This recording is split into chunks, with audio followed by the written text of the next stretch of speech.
So let's go to Ann in Austin, Texas. Hi, Ann, and welcome to the Dave Ramsey Show. Hey, Dave. How are you? Better than I deserve. What's up? I was calling today to maybe get some encouragement a little bit. I'm just kind of down in the dumps about our financial situation. We've been on the Dave plan for about 2 years, and just feels like we're not making any headway. We live on a very strict budget. We budget every month, but it seems like every month something comes up. And this month it's like $1,000 car repairs. Last month it was Christmas, and even though we budgeted ahead of time for Christmas, it still was Christmas, and it just... No, I don't know. If you budgeted ahead of time for it, why was Christmas a crisis? It wasn't a crisis, and we did not overspend. Why did it throw your budget off then? It didn't really throw it off. It was more like we had family in town and little things like that added up, So that threw it off. Those kind of things, yeah. It seems like your family being in town caused you to spend money. It did, yeah, a little bit. In what way? Yeah. Go and get something to eat. Even though we never eat out, so that was like, Dave, I'm so sick of beans and rice. It's not even funny. We went out to eat a couple of times. What is your household? What is your household income? Okay. Well, I'm a stay-at-home mom, and my husband brings in about $3,000 a month. How old are your babies? She's 2. She's 2. All right. He's bringing in $3,000 a month. That's take-home pay. And I do some little babysitting outside the home sometimes. Okay. So his take-home pay is $3,000 a month. Is that what you're saying? Yes, sir. How much is your rent? We own our own home, which is probably, for living in Austin, we really got a pretty good deal when we bought this house. How much is your payment? We have an 80-20 loan. How much is your payment?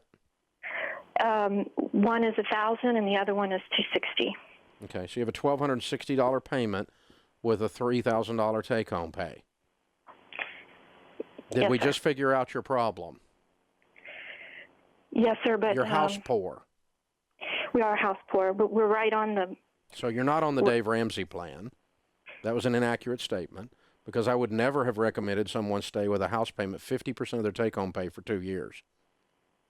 It's mathematically impossible to get traction.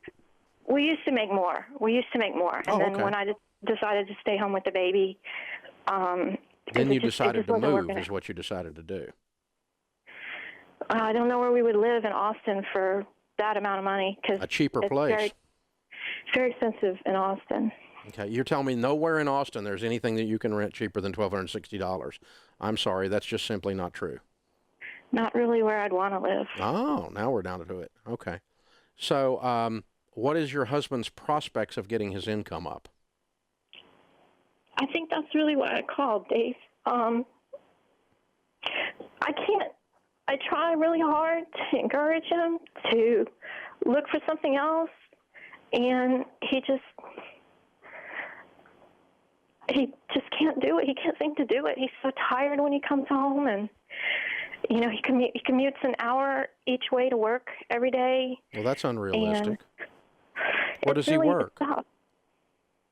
Where does he work? Where does he work? Yeah, where? What area? What is an hour from Austin? It's in Austin. We live on one end of Austin. It's on the other end of Austin. Okay. Yeah.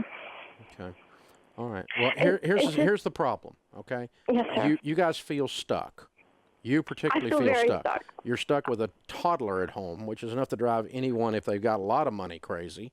But when you're broke and you got a toddler too, it's really enough to get you. So it's just hard. Now, so what we have to do is something has to change. And I don't know exactly which one you're going to change, but if you don't change something, you're going to keep getting what you've been getting, right? Absolutely. Okay. So number one, your perception of housing is completely false. It's mythology. The fact that no one in Austin, Texas lives in a house under $1,200 is absolutely crazy.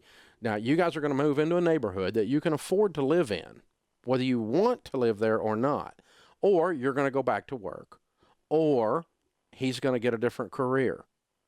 One of these things is going to happen, or you're going to eventually get in deep financial trouble, because a house payment that is 50% of your take-home pay never leads to anything long-term except deep financial trouble. This is why you're freaked out, because you can do math. Yeah. So the two of you are going to have to sit down and come up with some action steps.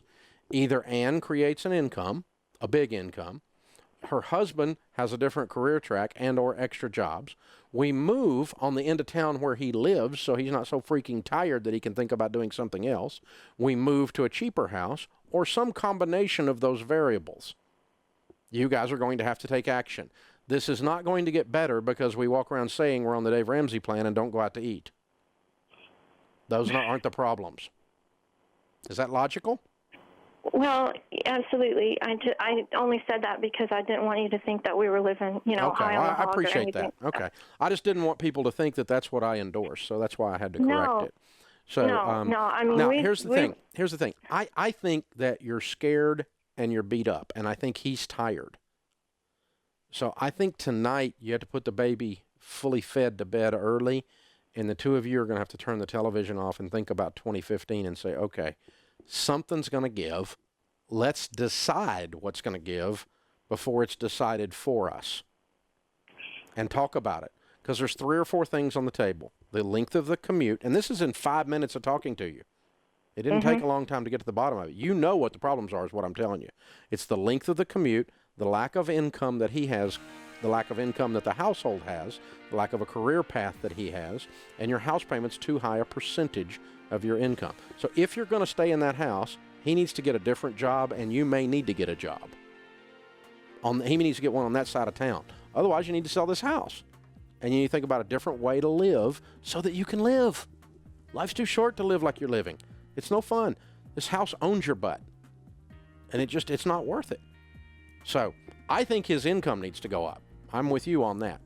I'll put you guys through Financial Peace University. If you've not been, hold on. Kelly will pick up, and we'll help you. We'll walk with you through this. But you're going to have to make some tough decisions, both of you.